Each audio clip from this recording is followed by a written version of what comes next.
Lenye pilika kweli kweli hapa Dar es Salaam. Sasa tuelekee Bukoba ambako magari ya kusafiri kwenda mikoani kutoka Bukoba yamekwama katika eneo la Kietema kufuatia kuharibika kwa barabara ya dharura inayotumiwa na magari hayo na kusababisha adha kwa abiria, huku kielezwa kuwa uharibifu huo umetokana na mvua kubwa zinazoendelea kunyesha katika mkoa wa Kagera. Faisal Ahmed kutoka pale Kagera ameandaa taarifa ifuatayo. Ni adha inayotokea katika barabara hii eneo la Kietema ambayo wananchi wanapitia. Baadhi ya abiria wamesema kuwa magari kadhaa yameshindwa kupita katika eneo hilo baada ya barabara hiyo kujaa tope na maji, hali inayosababisha msongamano mkubwa wa vyombo vya usafiri. Kwa Buleba naenda Bukoba mjini.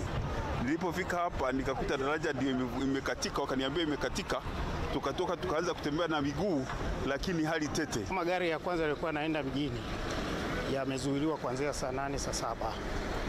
Kwa hiyo ndo kumetokea hii adha ya mvua hapa kutokana na uharibifu wa barabara inayotengenezwa hii. Inatuletea shida kidogo, watu wanakwama kazini, wanachelewa shule watoto. Kwa hiyo imekuwa changamoto kubwa. Labda cha kufanya aongeze tu juhudi za kukamilisha hii barabara. Ukizingatia ni barabara kuu inaenda nchi ya nje, Uganda, Sudan. Kwa hiyo watu wanachelewesha mizigo yao. Mkuu wa mkoa wa Kagera Hajat Fatuma Mwasa amefika katika eneo hilo na kusema kuwa sababu ya kufunga barabara hiyo kwa muda ni kuepusha tahadhari ambazo zingeweza kutokea baada ya magari kupita.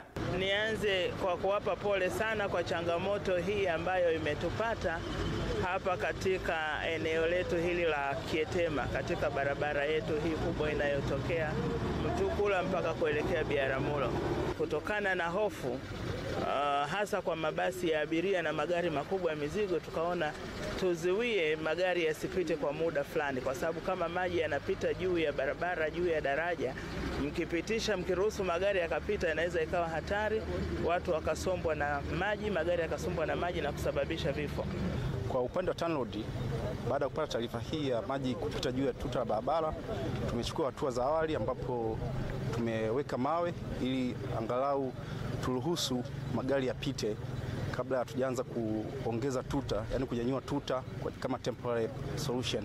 Kwa hiyo tumechukua hatua za awali na sasa hivi tayari magari yanapita, ambapo queue imepungua kwa kiasi kikubwa, lakini baada ya hapo sasa tunaanza kujaza mawe makubwa kwa ajili ya kuinua tuta ili hata mvua zikiongezeka hazitaweza kupita juu. Kwa hiyo tumeshajipanga, mkandarasi yuko site, na baada ya magari kupungua tu tunaendelea na hili zoezi. Baada ya juhudi kufanyika lakini pia matengenezo ya dharura kukamilika, ndio magari yameanza kuruhusiwa